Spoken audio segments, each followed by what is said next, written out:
안녕하세요. 장동건 미래스탁의 박 시장입니다. 2월 5일 증시 마감 시장에 대해서 말씀을 드리겠습니다. 코스피는 2591.31포인트 0.92% 하락 마감했는데요. 기간의 차익 실현이 나오고 기간의 차익 실현이 나오면서 숨고르기 양상을 보이면서 하락 마감했습니다. 외국인은 1787억 순매수, 기관은 7241억을 순매도하였습니다. 코스닥은 807.99포인트 0.83% 하락 마감했는데요. 외국인과 기관이 순매도하면서 하락 마감했습니다. 외국인은 1192억 순매도, 기관은 1758억을 순매도하였습니다. 최근에 증시 급등의 중심이 있었던 저 PBR 테마에 대한 수급 쏠림이 완화되면서 숨고르기 장세가 전개되면서 업종별 현물 수급을 보면 외국인은 여전히 대표 저 PBR 업종으로 자동차와 금융업 순매수로 이어나가는 중입니다. 원달러 환율은 1330.80 0.62% 상승 마감했는데요. 미국의 고용지표 시장이 예상보다 양호한 것으로 나타나면서 미국 국채금리가 급등하면서 원달러 환율 또한 상승 마감하는 모습이었습니다. 오늘 테마 시장을 살펴보도록 하겠습니다. 초전도체 관련 종목들의 흐름이 좋았는데요. 퀀텀 에너지 연구소 연구진이 3월 중에 미국에서 초전도체 연구 결과 발표 기대감이 지속되면서 CCS가 상한가 가고 신상 델타테크가 역사상 신고가를 돌파하는 모습이고요. 파워로직스, 선암 등이 급등하였습니다. 3월 초전도체 개발을 주장하는 한국 퀀텀 에너지 연구소 연구진이 미국에서 연구 결과를 발표할 예정인데 지난달에 이제 이석배 퀀텀 에너지 연구소장이 퀀텀 에너지 연구소가 연구하고 있는 초전도체 고유의 특성을 지닌 물질 LK99는 초전도체가 맞다라며 또 LK-99 대신 여기에 황을 추가한 물질인 PCPOSOS를 개발해서 이 저항의 초전도체 특성을 보이는 것을 확인했다고 밝혔고요.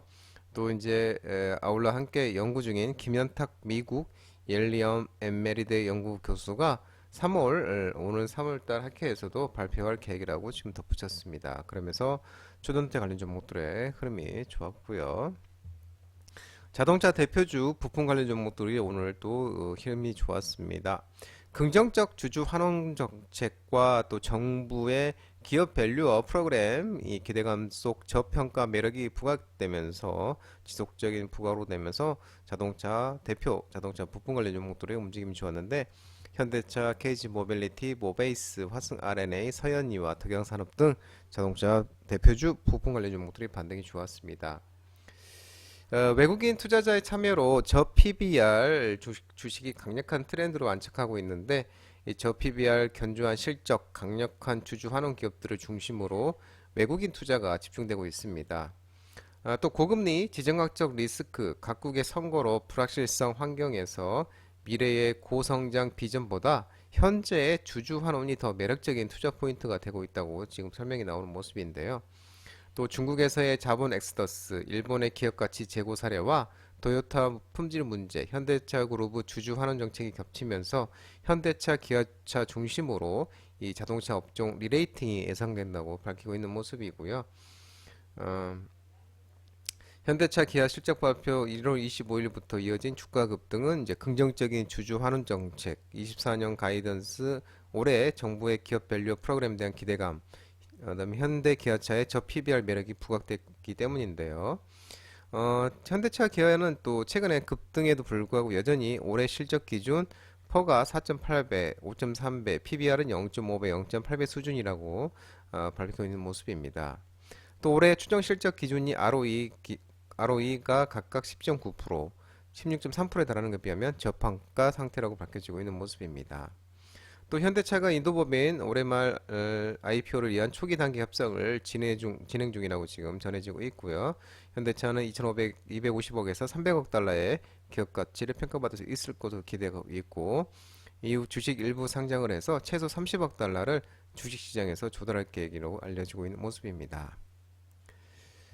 출산 장려 정책 엔젤 산업 관련 종목들이 오후에 또 반등이 나왔는데요. 윤 대통령이 부모 돌봄서 국가 돌봄 전환 언급 소식에 삼성출판사, 아가방 컴퍼니, 제로투세븐, 꿈비 출산 유아 정책 관련 종목들도 반등이 있었습니다. 늘봄 학교 현장을 찾아서 이 페런츠 케어런스에서 이 퍼블릭 케어, 즉 국가 돌봄으로 나아가야 한다고 윤 대통령이 밝혔는데요.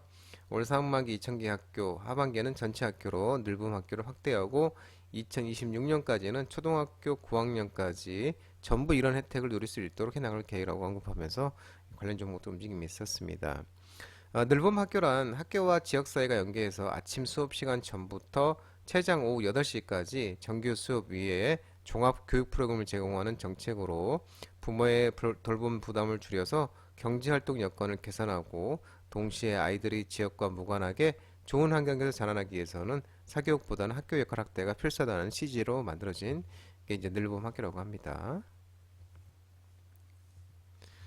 건설기계 관련 종목들이 오늘 좀 반등이 있었는데요. 신시장 개척과 새로운 라인업 확보 등으로 실적 호조 지속 전망 소식에 HD 현대건설기계, 대창단조, 해인, 진성TC 등 일부 건설기계 종목들의 움직임이 있었습니다. 건설기계 빅3가 작년에 2조 원 넘는 돈을 번 것으로 집계됐는데 방금 말씀드린 것처럼 신시장 개척, 새로운 라인업 확보 등으로 호재세로 이어갈 것으로 전망되고 있습니다. 두산마켓이 작년에 영업이익이 1조 3,932억, 전년 동기 대비 30% 증가를 했고요. 역대 최대가 재작년이었는데 1조 716억인데 요거를 경신을 했고요. HD 현대인프라코아 영업이익도 25.8%, HD 현대건설기계도 50.8% 증가하면서 이 세계사의 영업이익은 총 2조 686억에 달하는 것으로 알려지고 있습니다. 북미 지역에서의 이 사업 성과가 호실적으로 이어지고 있고 미국의 경우 고금리 영향으로 하반기에 가까워질수록 주택 건설이 역성장하는 모습을 보였지만 인프라 투자법, 인플레이션 감축법, 반도체 지원법 등의 이 발효 속에서 비주택 건설이 활성화되고 있는 것으로 파악되고 있는 모습이 있습니다. 올해에도 이제 미국 북미 인프라 이주의 시장 환경이 예상되고 있는데 건설기계 3사가 공격적인 투자를 통해서 적극적이고 장기적인 시장 대응에 나서고 있고 두산마켓이 최근 이 북미 건설 장비 수요에 대응하기 위해서 4천억 원을 투자해서 멕시코 몬테리아 지역에 신규 공장을 짓기로 했고 HD 현대인프라코어도 올 하반기 완공을 목표로 독일 법인 사업장을 건설 중에 있습니다. HD 현대건설기계는 작년 8월부터 또 북미의 커스터마이징 센터를 운영하기 시작했습니다. 두산마켓은 또 신제품 확보로 또 국내 최초로 20kW짜리 연료전지를 탑재한 3톤급 모델 수소지게차를 또 상용화했고요. HD 현대건설기계도 7종의 미니 굴착기 라인업을 최근 공개를 했고 HD 현대인프라코어도 전기로 움직이는 1.7톤급 미니 굴착기를 출시하는 등 또 신시장에 대응하고 있는 모습입니다. 게임 모바일 관련 종목들이 조금 반등이 있었는데 중국이 예자 판호 발급 소식 속 게임 산업 규제 강도 약화 전망 소식에 룽투코리아, 한빛소프트, 네오비즈 종목들의 일부 게임 관련 종목들 움직임이 있었는데요. 지난 2월 1일 발급된 32건의 예자 판호 중에 넥슨의 던전 앤 파이터 모바일, 네오이즈의 고양이와 수프, 넷마블의 킹 오브 파이터즈 월스트 3건의 한국 산업 게임이 포함되었는데 작년 11월부터 본격적으로 시작된 이 판호 발급에서 꾸준히 한국산 이 게임이 포함되어 이 출시까지 정상적으로 진행됨에 따라 현재 중국 정부의 한국 개발사 배제 분위기는 전혀 없어 보인다고 설명하고 있는 모습입니다. 세 건의 이제 한국산 게임 중 넥슨의 던전 앤 파이터 모바일 성과가 압도적일 것으로 전망되고 있는데요. 이는 해당 게임이 원래 2020년 중국 출시가 예정되어서 사전 예약까지 진행이 됐고요. 4천만 명이라는 전무후무한 숫자를 또 기록하기도 했었습니다. 중국 게임 산업의 규제 강도가 과거보다는 강해질 것으로 보이지는 않아 한국 기업들의 실적에 부정적인 영향을 미미할 것으로 전해지고 있고요. 12월 규제 초안이 발표됐을 때 중국 매출 비중이 높았던 크래프톤, 이메이드, 웹젠, 데브시스터, 조이시스의 주가가 크게 하락했었는데 이례적인 2달 만에 판호 발급으로 불안감을 해소하면서 해당 기업들의 단기적인 긍정적인 수급도 전망된다고 밝히고 있는 모습입니다.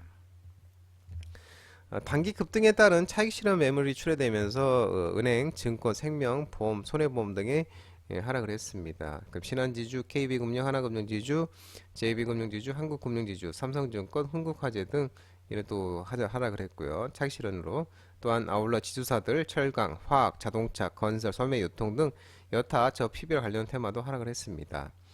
최근 정부가 코리아 디스카운트 한국 증시 저평가를 해소하기 위해 기업 가치를 높일 수 있는 프로그램을 도입했다고 발표했는데 은행, 증권, 보험 등 대표적인 저 PBR 업종인 금융주가 급등세를 보인 가운데 단기 급등에 따른 착실한 매물이 출회되는 모습이었습니다.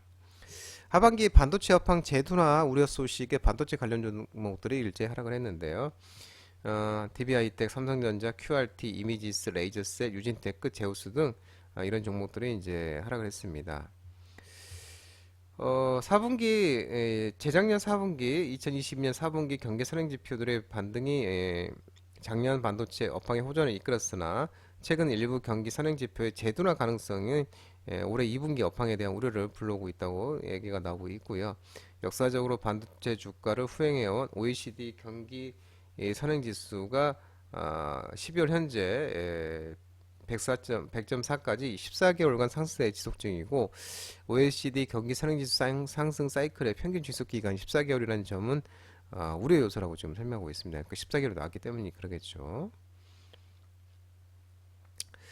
다만 이제 올해 그 SK 하이닉스가 HBM 고대역폭 메모리 부분에서도 경쟁력 우위를 유지할 가능성이 높고 반도체 주가 상승 국면에서는 SK 하이닉스의 상대적 주가 강세가 지속될 것으로 분석되고 있는 모습이라고 합니다. 실적 불확실성 및 정부 저 PBR 정책 수혜 회의적 분석 등의 건설 대표주 중소형주들이 하락했습니다. DLENC, GS건설, 대우건설, DL건설, ICS 동소 등 이런 종목들이 좀 하락을 했는데요.